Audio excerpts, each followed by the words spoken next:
Joel Embiid got injured a few nights ago as of recording this video, and it happened when Jonathan Kuminga landed on his knee.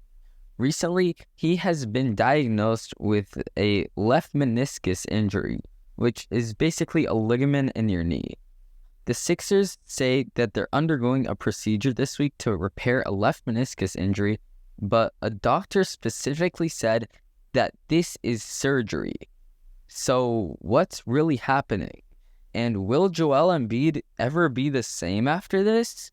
Well, in this video, I break all of that down, so let's get right into it. Repairing his left meniscus tear basically means surgery, because they are going to stitch the tear back together, which means they have to go into the knee. And basically, that means that his knee is not going to be the same for a very long time. Out of athletes that have had a left meniscus tear, we have some all-time greats. But one who is very well known is, of course, Derrick Rose.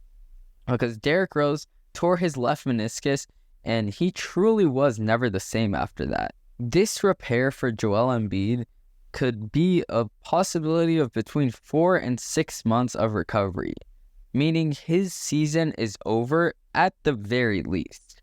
Now, 4 to 6 months means that he's going to come back to playing between June and August, which means that before the NBA starts again, he'll have at least 1 month to prepare. Now, 1 month is plenty of time, but Joel Embiid is currently having an NBA MVP caliber season. Now, will he ever reach these heights again? That's a good question, because he just dropped 70 points. And if his knee is never the same again, I highly doubt that he's going to be able to do that.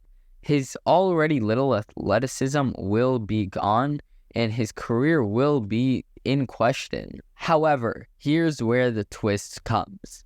Joel Embiid can avoid this season-ending injury and come back in about 4 weeks.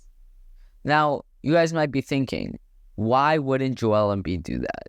Well, basically, the procedure that he would be going through is a meniscectomy. Oh my god, I don't even know how to pronounce that. That's some complicated medical term. But basically, he would be going through a procedure to just completely remove the section that got torn, which means that he will be missing part of his MCL. Now, guess who had this done? Derrick Rose. And guess what happened to Derrick Rose right after that happened? He tore his ACL in practice. If Joel Embiid does this, his susceptibility to injury will be so much higher, and the Sixers have a lot more to worry about. Now, since Joel Embiid is playing so well and Tyrese Maxey is fitting in as a second star, Embiid might be inclined to do this.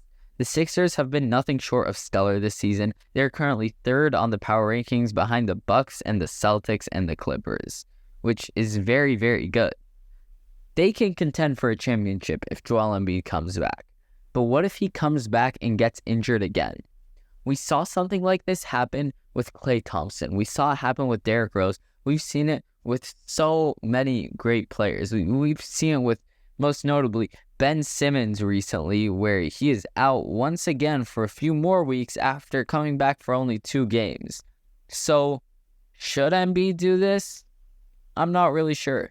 Joel Embiid has only played 34 games this entire season, and that sounds absolutely crazy because nearly 50 games have already been played. But it's right, he's only played 34. In those 34 games, he is averaging just mind-boggling numbers. And by mind-boggling, I mean literally record-breaking, because he is the first player since Michael Jordan to average more than 35, 10, and 5 per game. He's averaging 35.3 points, 11.3 rebounds, and 5.7 assists, to go along with 2.9 stocks. He's playing ridiculously, absolutely ridiculously, and is unbelievable. He's shooting 53% from the field and 36% from 3, and he has taken a huge step up this season. Throughout his career, he's only averaging 27 points per game, and last year, he averaged 33. He has taken such a leap the hype around Joel is deserved. But now he's gone. And with that, I think that the Sixers' title hopes are also gone. But now when Joel Embiid comes back, it might not only be his play that has changed. Because NBA foul calls this season are notoriously horrible. Look, Joel Embiid's 70-point game without free throws would have only been 49 points. That means that he shot 21 free throws that game, and out of those 23, he made 21 free throws. These calls will not stand. NBA fans and the NBA alike are getting sick of so many useless foul calls on stars. Defense being God is one of the biggest concerns, which means that these favorable calls might stop. If they stop, Joel Embiid's flopping to the basket will not be called anymore, which means that he's going to be not only shooting the ball horribly, but also turning it over and just having bad shot takes. Embiid was number 1 in the MVP power ranks. Now, he's out of it completely. Being out for so long will absolutely kill this season for the Sixers and Embiid alike.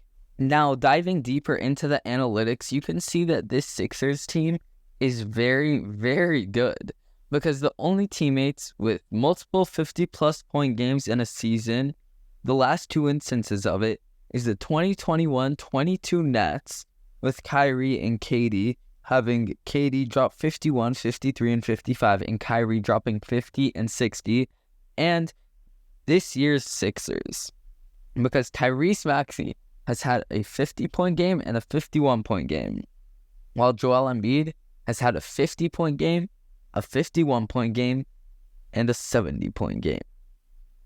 Absolute domination. Being on such a tear for the entire season, only to be ruled out, is absolutely heartbreaking, and prayers need to be up for Joel Embiid. He doesn't deserve this.